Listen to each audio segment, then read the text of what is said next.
இந்த வீடியோவை வழங்குவோர் ஆரோக்கியா இயற்கை வைத்திய ஆலயம், இப்போது மதுரையில் and BROLL studios private limited. வாழ்க நலமுடன். வைத்தியன் யூடியூப் சேனல் நேயர்களை வணக்கம் கூறி வரவேற்கும் நான் சித்ரா. தினமும் காலையில எழுந்துக்கும் போது எல்லாருமே அப்படியே ஃப்ரெஷ்ஷா பறிச்ச ரோஜா பூ மாதிரி நல்லா சுறுசுறுப்பா இருப்பாங்க. ஆனா நேரம் ஆக பாத்தீங்கன்னா அப்படியே வாடி போன ரோஜா பூ மாதிரி ஆயிடுவாங்க. இதுக்கு என்ன காரணம் அப்படின்னு டாக்டர் கிட்ட நம்ம கேட்கும் போது அவர் என்ன தெரியுமா சொல்லுவாரு?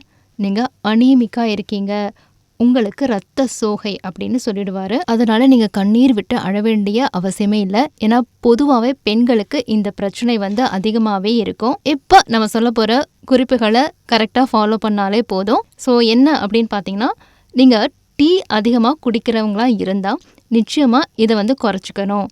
ஏன் அப்படின்னு பார்த்தீங்கன்னா, டீயில் டேனின்ஸ் அப்படிங்கிற ஒரு பொருள் இருக்கு. இது இரும்பு சத்தை உடல் உறிஞ்சு கொள்ளும் செயலை தடுக்கிறது. டீ அப்படின்றத கம்மி பண்ணிக்கோங்க. அப்புறம் இரும்பு சத்துள்ள பொருளை எப்பெல்லாம் நீங்க சாப்பிடுறீங்களோ அப்போ நீங்க கூடவே வைட்டமின் சி சத்துள்ள உணவையும் நீங்க எடுத்துக்கணும். ஏன்னா இந்த வைட்டமின் சி அப்படிங்கிறது உணவில் உள்ள இரும்பு சத்தை உடல் கிரகித்து கொள்ளும் தன்மையை மேம்படுத்துது. இப்போ உதாரணத்துக்கு பிரெட் ஆம்லெட் சாப்பிட்டீங்கன்னா 1 கிளாஸ் எலுமிச்சம் பழச்சாறு அதோட சேர்த்து சாப்பிடுங்க.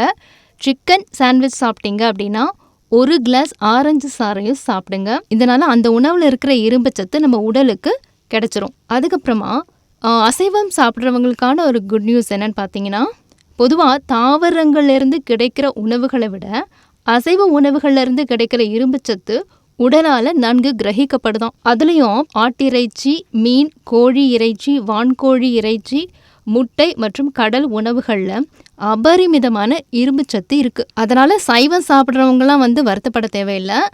உங்களுக்கு பால் நிறைய நீங்க எடுத்துப்பீங்க. ஆனா அந்த பால்ல இரும்பு சத்து அப்படிங்கிறது ரொம்ப குறைவா இருக்கு. அதனால நீங்க உலர் பழங்கள், கொட்டைகள், பருப்புகள், தீட்டப்படாத முழு தானியங்கள், கீரைகள் இதுல இரும்பு சத்து நிறையவே இருக்கு. அது மட்டும் இல்லாம பழங்கள்ல ஆரஞ்சு, சாத்துக்குடி, எலுமிச்சம்பழம், பப்பாளி, மாதுளை மற்றும் அன்னாசி இதெல்லாம் நீங்கள் அடிக்கடி உணவில் சேர்த்துக்கிட்டிங்கனாலே போதும்.